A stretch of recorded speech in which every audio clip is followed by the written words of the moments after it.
Break के बाद एक बार फिर से आप सभी का स्वागत है और आइए एक बार फिर से आपको लिए चलते हैं प्रेस कॉन्फ्रेंस में।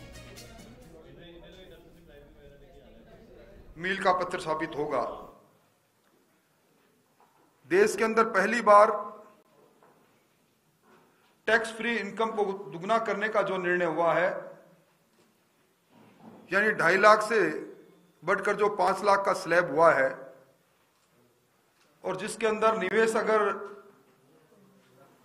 5 लाख से ज्यादा 1.5 लाख का और हो जाता तो एक तरह से 6.5 लाख रुपए बिना करके इस हिंदुस्तान के करदाता को एक बड़ी राहत, मध्यम वर्ग को बड़ी राहत दी है।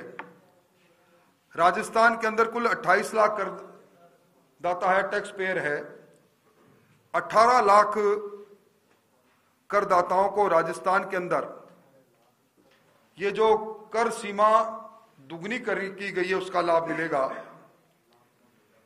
इसके अलावा जो बैंक और डाकघरों के अंदर जमा राशि है उसमें ब्याज पर कर की कटौती को 10,000 से बढ़ाकर 40,000 करना, और किराए के अंदर कर की कटौती सीमा को 1,80,000 से बढ़कर 2,40,000 करना, और एक मकान बेचने पर, विक्रय करने पर 2 मकान लेने तक कर के दायरे से बाहर करना। मैं समझता हूं कि ये रियल एस्टेट की इंडस्ट्री में बूम आने का वक्त आ गया।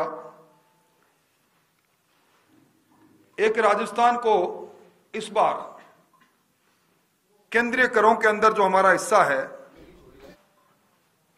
वो 3,000 करोड़ से ज्यादा की राशि राजस्थान को मिल रही है। पिछले वित्तीय वर्ष के अंदर जहां 43,309 करोड़ रुपए की राशि हमें केंद्रीय करों में हमारे हिस्से के रूप में मिली थी, इस बार 46,411 करोड़ रुपए मिल रहे हैं। इससे भी राजस्थान को विकास की दृष्टि से आगे ले जाने के लिए केंद्र की राशि सहायक होगी।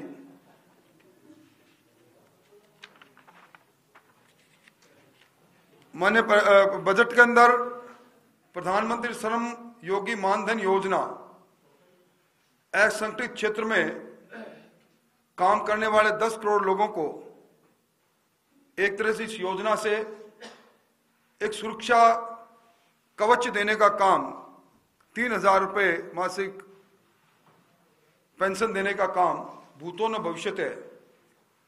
और इसी प्रकार जो संगठित क्षेत्र में हमारे कामगार काम कर रहे हैं उनको 7,000 रुपए तक का बोनस, और बोनस मिलने के लिए जो क्राइटेरिया था उसको 21,000 रुपए प्रति माह बढ़ाने का काम भी हुआ है।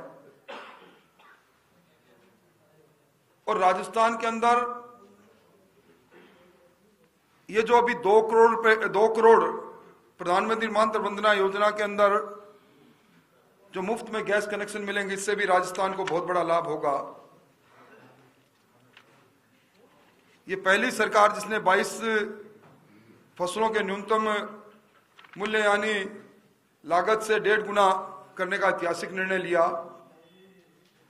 और विशेष तौर पर ये जो बजट के अंदर स्टैंडर्ड डिडक्शन था वो 40,000 से करके 50,000 किया गया,